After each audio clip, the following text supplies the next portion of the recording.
Hey, Coach Jenkins, defensively, was that the effort you were looking for in the first game that got you the lead and momentum that you needed? Yeah, I mean, great effort by our guys.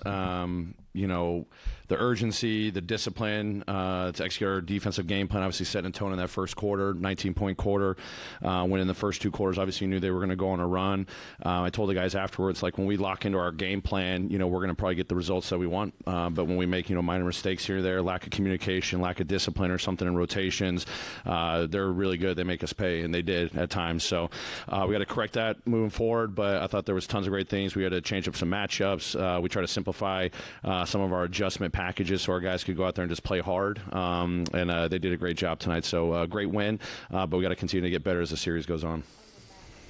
Taylor, you talked all year about how you guys are going to have to fight through adversity to get to where you ought to. No job tonight, down 1-0. Do you feel like this game was a prime example of that?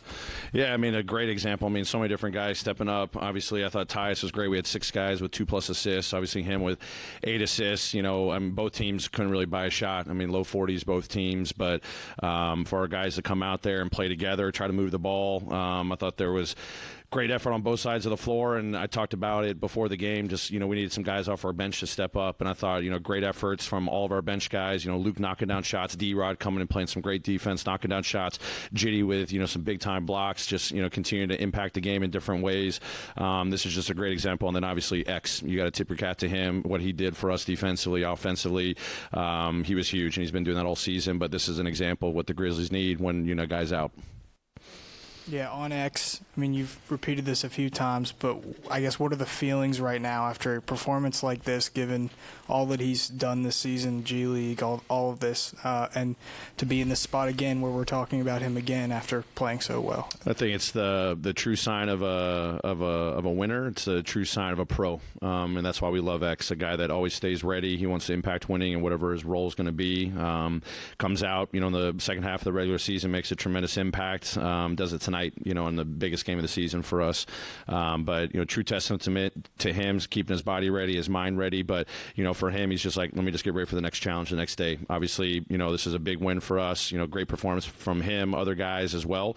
But, you know, no highs, no lows. We just got to keep focusing ahead. And that's what he's been a prime example of, a guy that when he's played well, when he's gotten his opportunities, he's just focused on the next challenge ahead. Taylor, I mean, just looking at how you defended Anthony Davis, just looked like he couldn't get comfortable. How were you able to do that? Just with activity. You know, we had a couple different guys on him. You know, they used him in pick and roll to get into his post situations, early post-ups as well. It's just trying to play with smart activity. Obviously, you know, trying to limit, you know, their ability to draw fouls. You know, work for the post position. Who's going to win that battle early in possessions is big. And then just not getting him any angles to really be a threat. You know, he's a hell of a player. It's going to be a tough test. But, you know, we know they're going to try to feature him in a lot of different ways. It's off-ball screens, it's post ISOs, it's pick and rolls into posts. So I thought our guys did a great job knowing the different situations they like to feature him in, and we just did it with just smart activity. I promised I was going to ask about how you defended Anthony, but since that was just asked, what happened with Ja? So all the way up, did all the testing, you know, still battling some soreness and a little pain. You know, it's just a collective decision. We all decided that, you know, obviously he's a warrior. He wants to be out there, would do anything to be out there. But we just felt like, hey, just given all the testing results that, you know, given this game and just with a couple more days in between, you know, we're hopeful that, you know, with the progress he's making the last couple of days, you know, he'll be back sooner rather than later. Can't guarantee when that's going to be, but it was just one of those things that we just couldn't, you know, pull it to have him in tonight. But, you know, hopefully over the next couple of days, there's more significant improvement. Taylor, just the Lakers not only just 7 3-pointers made, but also they had 26 attempted. What was the difference in the defensive execution tonight as opposed to game one? Yeah, just better awareness of their ball movement. You know, we watched after game one, their spacing and how, again, I just talked about, you know, the discipline and our rotations, just our when we just take a misstep, they find, you know, their shooters. I thought in game one, James did a great job of it. You know, Davis did a great job of it. You know, Russell coming off his pick and rolls and finding guys, just our urgency to get to the three-point line and just be in the right spot initially. So they didn't have these windows of opportunity. We just try to, you know, limit those as much as possible. So we'll see what the adjustments are, you know, going into game three. We'll watch the film and see, you know, where we did well and where we didn't do well. But it was just a matter of just being really disciplined on the backside, knowing that they try to thrive in setting flares and cuts and letting those guys be, you know, facilitators early before they go score. Taylor, was John Conchar rim protecting against Anthony Davis part of the game plan tonight? Jitty doing Jitty things. I mean, that was huge. Obviously, I think AD's getting deep post catches, and we talked about how our weak side rotations had to be there because that was an emphasis going the series when he's trying to get deep, and he's hurt us in the past. And then just Jitty, comes out of the right spot to make a huge play, makes it twice. I mean, that's just really impressive. It's just guys making winning plays. They get your opportunity. He didn't play in game one, but he stayed ready to go out there and again just do Jitty things, and he makes defensive plays, winning plays. Made a huge impact in the minutes that he had tonight. To do this without Ja, I know you obviously did it in the Golden State series last year, won a home game, but I don't know. I'm curious what the word would be. Was it reassuring to see these guys rise up the way they did? I mean, I don't know what the word is, but it's just a great description of the depth of our team, the resilience of our team. We've battled this, throughout the regular season the last 2 years, now 2 playoffs in a row. But the guys know what our DNA is. We compete together, and we just got to focus on getting better. And we had to get better from game one, set a different tone, have a different mentality. Whoever's in the lineup, what our expectations are. Great example of that, on the biggest stage in the biggest game, as I said. But now things are going to pivot. We got to go on the road, and we got to do everything that we just talked about from game one to game two 10 times better, knowing that we're going on the road.